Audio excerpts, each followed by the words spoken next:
ठंड में बिना मिट्टी के खेती करने वाला ससुराल।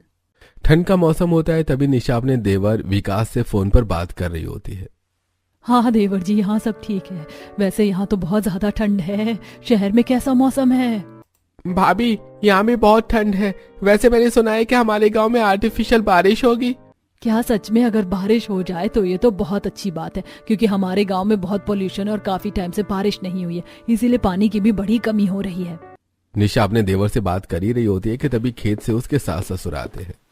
बहू, विकास का फोन है क्या? मेरी बात करवाना, बहुत दिन हो गया उससे बात नहीं की। दिसंबर में उसकी शादी भी है, कहीं भूल ना गया हो? याद दिला दो उसे, वरना पढ़ाई के चक्कर में वो सब भूल जाता है।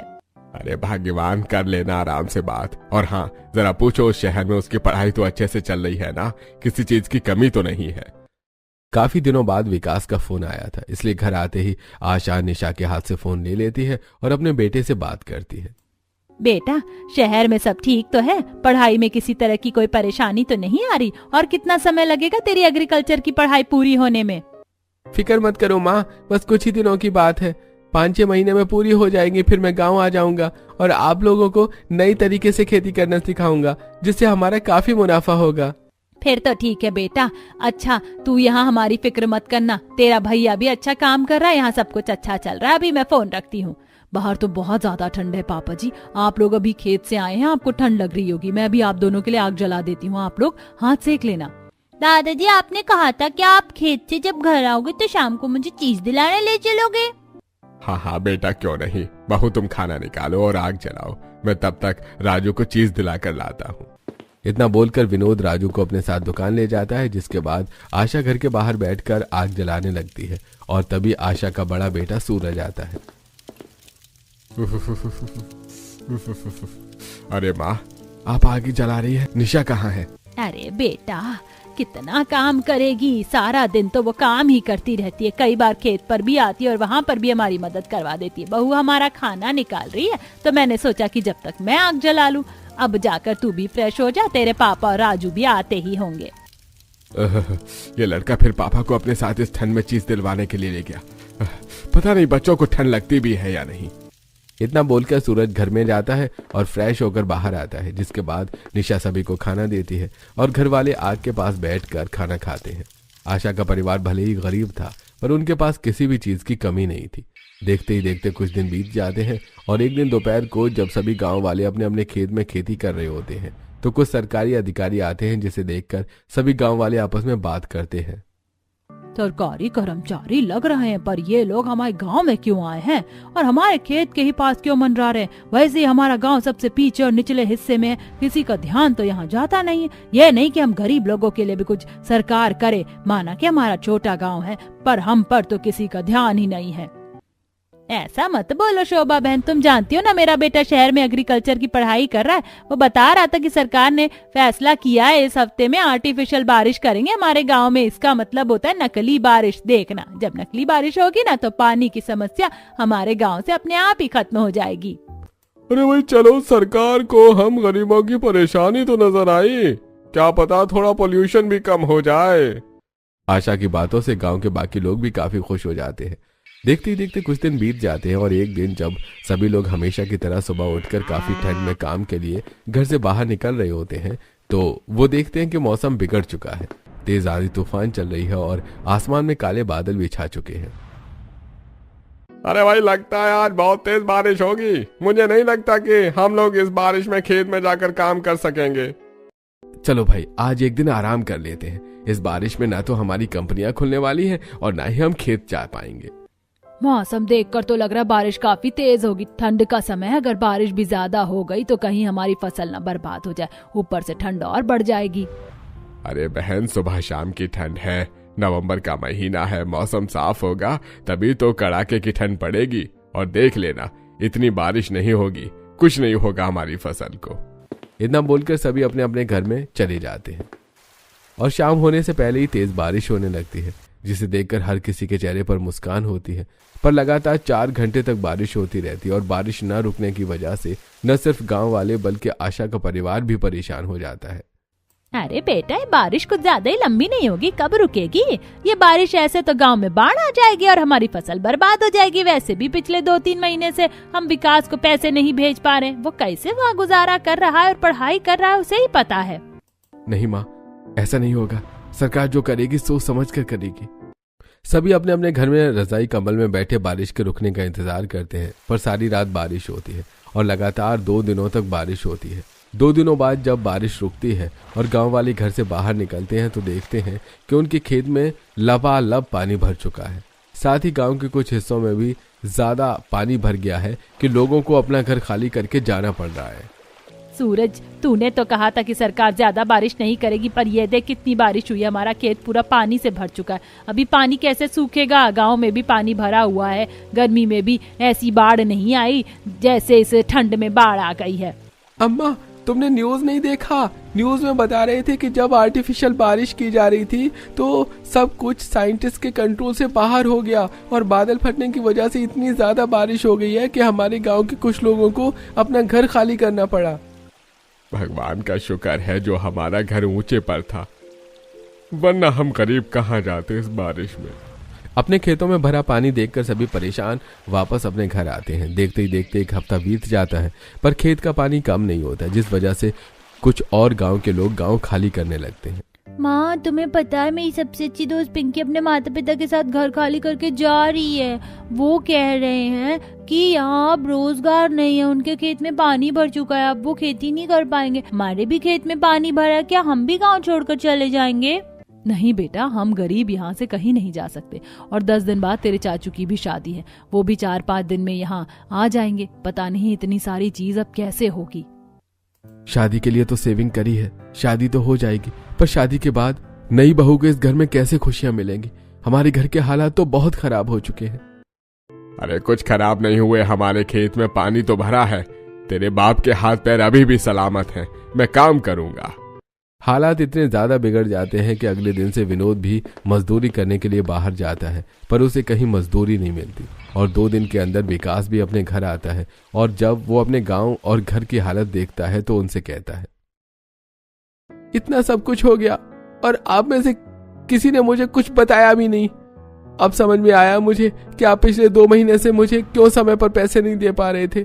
मेरे माता पिता अगर मुझे आगे की पढ़ाई नहीं करवा सकते तो नहीं करनी मुझे अब पढ़ाई। अब मैं अपने दम पर कुछ करूंगा।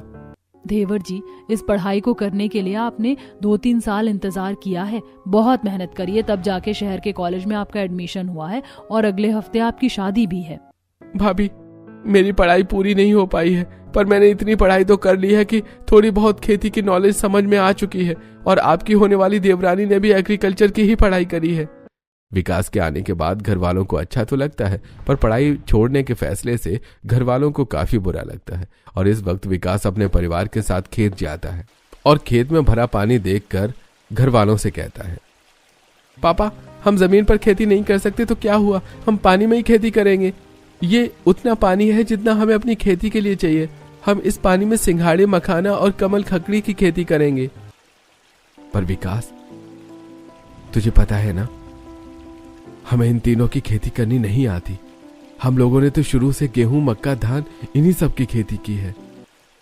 अरे मैं हूं ना, मैंने पढ़ाई करी है इन तीनों की। खेती करना बहुत मुश्किल नहीं है, मुझे बस कुछ पैसे चाहिए ताकि मैं बाजार से सिंघाड़े, कमल ककड़ी और मखाने की खेती करने के लिए कुछ सामान लेकर आ सकूं। विकास के कहने पर घर वाले उसकी बात मान जाते हैं और सभी घर आते हैं, जिसके बाद विकास अपने घर वालों को पानी में खेती करने का पूरा प्रोसेस समझाता है। कुछ ही देर में दोनों भाई बाजार में पानी में खेती करने का सामान लेकर आते हैं और अगले ही दिन पानी के अंदर जाकर रोपाई करनी शुरू कर देते हैं। विकास देख, मैं ठीक कर रहा हूँ ना? इतनी ही दूरी पर डालू ना सिंघाड़े, उसके बाद हमें कमल, ककड़ी और मखाने की भी खेती करनी है। हाँ भैया, आप बिल्कुल ठीक कर रहे हैं। अरे बेटा, सुबह से इतनी ठंड में इस पानी में तुम दोनों ही काम कर रहे हो। अरे हमारी और भी जमीन में पानी भरा है, मैं जा रहा हूँ, इसमें मखाने की खेती करनी है।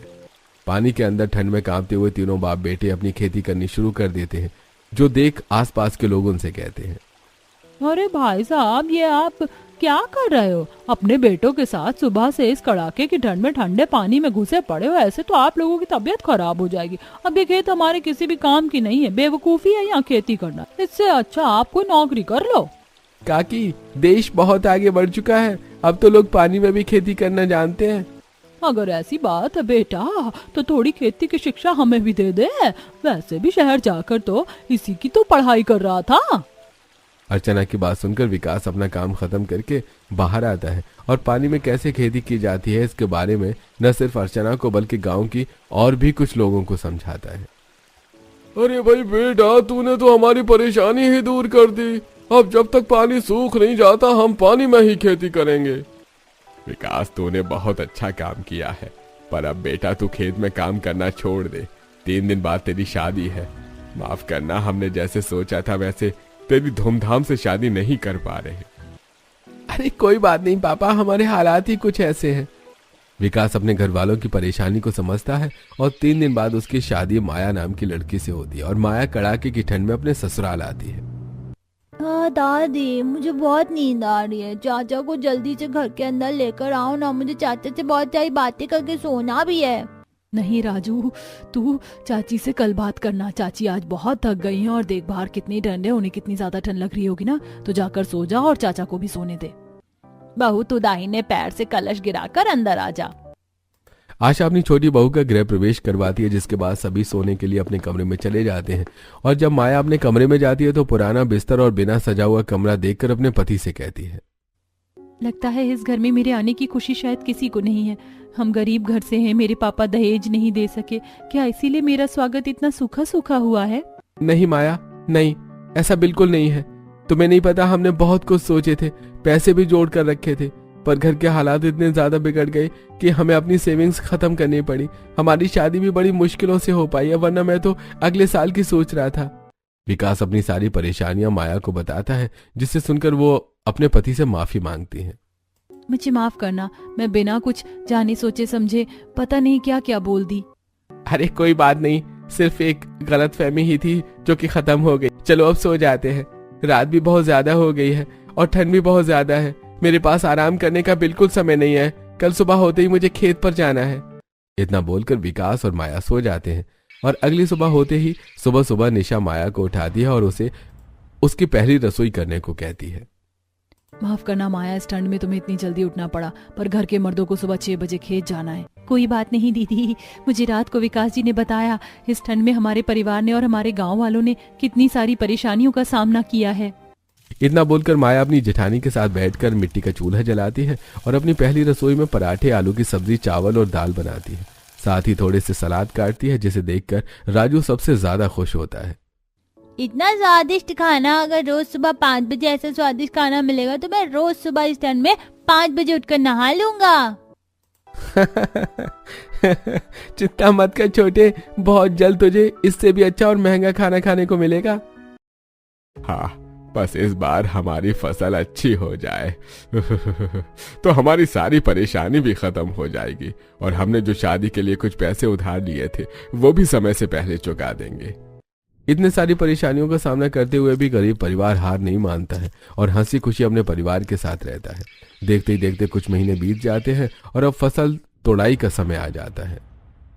अरे ऐसा क्या करती हो, अब तो घर में 2 बहू भी हैं। और कितना समय लगेगा खाना देने में, बाहर इतनी ज्यादा ठंड है, जानती हो ना। हमें सिंघाड़े मखाने निकालने के लिए जाना है और एक बार पानी में उतरेंगे तो पूरा दिन लग जाएगा और ठंडे पानी में खड़े होकर सिंघाड़े मखाने और कमल ककड़ी निकालने में। बस पापा जी, खाना लग गया है, आप बैठकर खाना खा लीजिए और दिन में आपको आने की जरूरत नहीं, हम खाना लेकर खेत आ जाएंगे। दीदी, विकास जी, समझाओ पापा जी को इतनी ठंड में पानी की खेती नहीं करनी चाहिए थी। आजकल तो वर्टिकल खेती भी होती है पानी में। ये कौन सी खेती होती है बहू? विकास भी शहर से पढ़कर आया है, वो बात अलग है कि उसकी पढ़ाई पूरी नहीं हो सकी, पर उसने तो हमें इस खेती के बारे में बताया ही नहीं। अरे मैं तो भूल ही गई थी कि आप लोगों को पता ही नहीं होगा वर्टिकल खेती क्या होती है। अभी आप पापा जी को खाना खिलाकर खेत भेजिए, दोपहर में जब हम खाना लेकर खेत जाएंगे मैं तब आप लोगों को वहीं पर समझाऊंगी और उसके बाद हम वर्टिकल खेती करेंगे, ना कि पानी में या जमीन पर। माया की बात किसी को समझ में नहीं आती, जिसके बाद घर के आदमी खाना खाकर ठंड में कांपते हुए खेत के लिए निकल पड़ते हैं। अरे इस बार ठंड लंबे समय तक तो रहेगी ना पापा, आखिर ये सब बारिश का जो कमाल है। ठंड में कांपते हुए विनोद अपने दोनों बेटों के साथ अपने खेत जाता है और सर्दियों के कपड़े निकालकर ठंडे पानी के अंदर उतर जाता है। ये पानी कितना ठंडा है। आज से हमने सिंघाड़ा निकालना शुरू किया है। पता नहीं कब तक इसी तरह सिंघाड़े निकाल पाएंगे। अरे क्या करे बेटा, खेती करना इतना आसान काम नहीं होता। खेती करना बहुत मुश्किल होता है। और पानी वाली खेती तो सबसे मुश्किल काम होता है। सुबह से दोपहर हो जाती है और सुबह से दोपहर तक विकास अपने भाई और पिता के साथ सिंघाड़े निकालता है, जिसके बाद दोपहर में वो लोग सारे सिंघाड़े अपने घर ले जाते हैं और शाम को घर के बाहर खुली जगह पर उन्हें सूखने के लिए रख देते हैं। अभी तक बस इतने ही सिंघाड़े निकले हैं। अभी तो कमल ककड़ी और मखाने निकालने बाकी हैं। कोई बात नहीं पापा जी, आप लोग फल और सब्जी निकालने का काम कीजिए, न सुखाने का काम हम कर देंगे। और हाँ, बहू ने एक और खेती के बारे में बताया है। वो खेती पानी वाली और जमीन पर की जाने वाली खेती से ज्यादा अच्छी और आसान है। बस एक बार हमने जो पानी वाली खेती करी है, इसे बेचकर थोड़ा मुनाफा कमा ले, फिर हम वही खेती करेंगे। अच्छा ठीक है माँ, अभी हम चलते हैं, रात को लेट आएंगे। सोच रहे हैं कि 2 दिन के अंदर सारे सिंघाड़े पानी से निकाल लें, ताकि जल्द से जल्द उन्हें सुखाकर और साफ करके बाजार में बेचने के लिए जा सके। और आप जिस बारे में बात कर रही हैं उसके बारे में भी हम रात को ही बैठकर बात करेंगे। इतना बोलकर शाम को फिर से तीनों बाप बेटे खेत जाते हैं और पानी में खड़े होकर फिर से सिंघाड़े निकालने लगते हैं। अरे मुझे तो बहुत ठंड लग रही है। ऐसा लग रहा है जैसे पैर सुन्न पड़ चुके हैं। सही कहा भाई साहब, मेरे हाथ पैर भी सुन्न हो गए। पिछले 2 दिन से हम सिंघाड़े पानी से निकाल रहे हैं। ये खेती करना सबसे मुश्किल काम है। अरे भैया, यही सिंघाड़े जब हम सर्दियों के मौसम में खरीदा करते थे तो कितने मजे से खाया करते थे। और कमल ककड़ी की सब्जी कितनी लाजवाब बनती थी। पर अब समझ में आ रहा है कि उसे उगाने में किसानों की क्या हालत होती है, क्योंकि हमने भी यही खेती की है। न सिर्फ विनोद और उसका परिवार बल्कि गांव के कुछ और लोग भी, जिन्होंने उनके बताने पर पानी में खेती करी थी, वो भी ठंड का सामना करते हुए अपनी पक्की फसल निकाल रहे होते हैं। देखते ही देखते 2 दिन बीत जाते हैं और वो लोग सिंघाड़े बाजार में बेचने के लिए जाते हैं, जो कि काफी कम दामों पर बिकते हैं। अरे भाई भैया, सर्दियों में बहुत सिंघाड़े मिलते हैं और मार्केट में अभी यही दाम चल रहा है। कोई बात नहीं भैया, जिस दाम पर चल रहा है वही दे दो। 5 तारीख आने वाली है, कर्ज वाले का कर्ज भी देना है। विकास, बस हमारी हालत ठीक हो जाए तो तू दोबारा अपनी पढ़ाई शुरू करना। विनोद को पैसे की बहुत जरूरत थी, क्योंकि इस खेती को करने के चक्कर में सूरज ने अपनी नौकरी भी छोड़ दी थी। अब ये फसल ही उसका आखिरी सहारा थी। विनोद सारे सिंघाड़े बेचकर घर आता है और जब रात को पूरा परिवार एक साथ खाना खा रहा होता है तो आशा देखती है कि पानी में रहने की वजह से विनोद के हाथ पैर में छाले आ चुके हैं। अरे आपके हाथ पैर में तो छाले आ चुके हैं। हर वक्त आप पानी में रहते हैं, इसी वजह से ये सब हुआ है। माँ जी, खेती करनी भी तो जरूरी थी ना। हम किसान हैं, कहाँ जाते। जिनके पास ठिकाना था वे लोग गांव छोड़कर चले गए, पर हम कहाँ जाते। हम तो अपने देवर की पढ़ाई भी पूरी नहीं करवा पाए। मेरी देवरानी जिसने एग्रीकल्चर की पढ़ाई करी है, वो भी पैसे की कमी के चलते कुछ नहीं कर पाई। ना कोई काम मिला और ना ही कुछ और। मजबूरी में माया के पिताजी को अपनी आखिरी जमीन बेचकर इसकी शादी करनी पड़ी। अब परेशान होने का कोई फायदा नहीं है। खेती तो हमने कर ली है, क्या हुआ अगर सिंघाड़े से मुनाफा नहीं हुआ तो। कमल ककड़ी तो महंगी ही बिकती है और हमने मखाने भी तो उगाए हैं, वे भी बहुत महंगे होते हैं। और इसके बाद क्या पता कुछ महीनों में पानी सूख जाए, फिर हमें पानी की खेती करने की जरूरत ही नहीं पड़ेगी। और अगर पानी नहीं भी सूखता है तो हम वर्टिकल खेती करेंगे। इसमें हम अपने घर की छत पर, घर की बाहर की दीवारों पर, कहीं पर भी खेती कर सकते हैं। इसमें हम मिर्ची, प्याज और हर तरह की सब्जी उगा सकते हैं। क्या हुआ अगर हम गेहूं धान नहीं बेच सकते, सब्जियां बेचकर तो अपना गुजारा कर ही सकते हैं। माया, तुम तो सच में जीनियस हो। बस एक बार हमारी परेशानी खत्म हो जाए, फिर हम मिलकर हमारा सपना पूरा करेंगे और हमारे घर वालों के ऊपर आज जो भी मुसीबत है, एक दिन वो खत्म हो जाएगी। फिर मुझे नए कपड़े दिलाओगे, अच्छे स्कूल में भेजोगे, अच्छी अच्छी चीजें भी खाने को दोगे ना। हाँ बेटा, अगर एक बार सब कुछ ठीक हो जाएगा तो तुझे सब मिलेगा। माया अपने ससुराल वालों को वर्टिकल खेती के बारे में बताती है, जिसे सुनकर घर वालों के मन में एक नई उम्मीद पैदा होती है और कुछ ही देर में पूरा परिवार आराम करता है। अगले दिन विनोद की तबीयत खराब हो जाती है, जिस वजह से वो अपने बिस्तर से नहीं उठता और उसे काफी ठंड लग रही होती है। अरे आशा, एक और रजाई उड़ा दो, बहुत ठंड लग रही है। अरे बस ठंड से थोड़ी राहत मिले तो मैं अपने बेटों के साथ जाकर पानी से कमल ककड़ी निकालने का काम शुरू करूं। आपको कहीं जाने की जरूरत नहीं, आपकी तबीयत बिल्कुल ठीक नहीं है। हर दिन इतनी ठंड में ठंडे पानी में जाकर फसल निकालने का कोई मतलब नहीं है, इसीलिए कहती हूँ थोड़ा आराम कीजिए, आज मैं जाऊंगी। नहीं माँ जी, आप कहीं नहीं जाएंगी, आप घर में रहकर राजू और पापा जी का ख्याल रखिए। मैं और दीदी है ना, और अब उतनी भी ज्यादा ठंड नहीं है। देखिए आज तो धूप भी अच्छी निकली है, थोड़ी बहुत खेती हम भी कर सकते हैं। माया अपनी सास को जाने से मना कर देती है और अपनी जेठानी के साथ खेत जाती है। खेत जाकर वहां भी अपने पतियों की तरह पानी में जाकर बड़ी मुश्किल से कमल ककड़ियों को कीचड़ के अंदर से खींचकर निकालती है। कमल ककड़ी की सब्जी खाने में जितनी अच्छी लगती है उतनी ही मुश्किल इसकी खेती है, और सबसे मुश्किल काम है इन्हें पानी के अंदर से निकालना। हाँ दीदी, पर मार्केट में अभी इसका रेट भी ज्यादा, अच्छी कमाई होगी क्योंकि हमारी कमल ककड़ी की फसल काफी अच्छी हुई है। आज के लिए इतना काफी है, इसे घर ले जाकर अच्छे से साफ कर लेते हैं। मैं और विकास कल इसे बाजार में बेचकर आ जाएंगे, उसके बाद बची हुई कमल ककड़ियां भी निकाल लेंगे।